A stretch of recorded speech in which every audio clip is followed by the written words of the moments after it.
сіздермен, құрметті әріптестер, құрметті оқырмандар.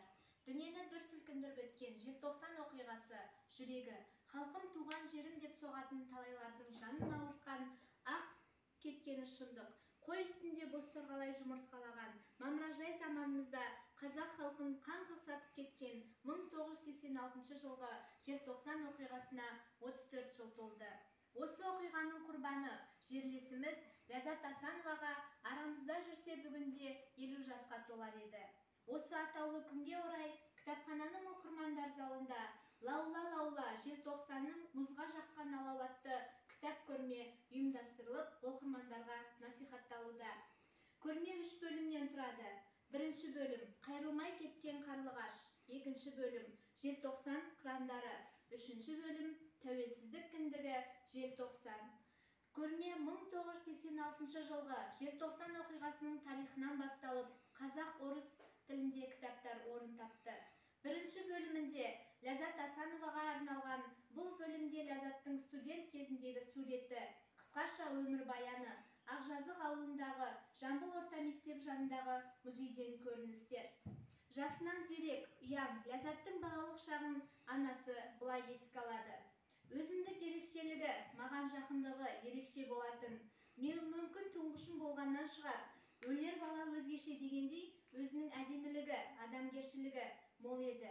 Міне, қас қабағыма қарап, мен бір нәрсеге ренжіп жүрсем, ол да өзінен өзі мұңайып жүретін.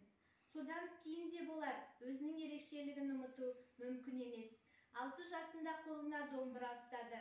Ләззат 1971 жылы 7 жасында Ақжазық ауылында Жамбыл орта мектебінде алғашқы қадамын бастады.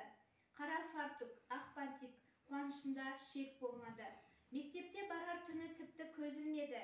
Қайта-қайта формасын киіп, сөмкесін асынып, қаламсап пен дәптертерін түгендеп, қашан таң атады деумен болды.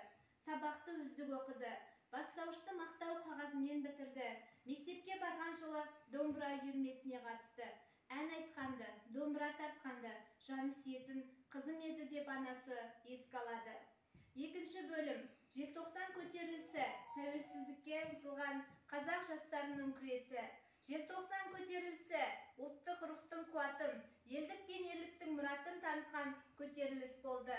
Сол құрбандардың ішінде Жаркент өңірінен шыққан Ербол Спатаев, еңбекші ауылының тумасы, және өзіміздің Ләззат Асанова, тағы да басқа көптеген қазақ жастарына деген құрмет.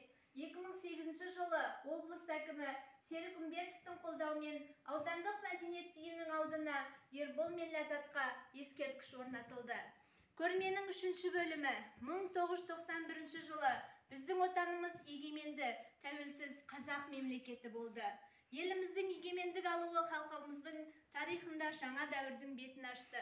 Бүкіл қоғамдық өмірімізге жаңа леп, серпін ала келді.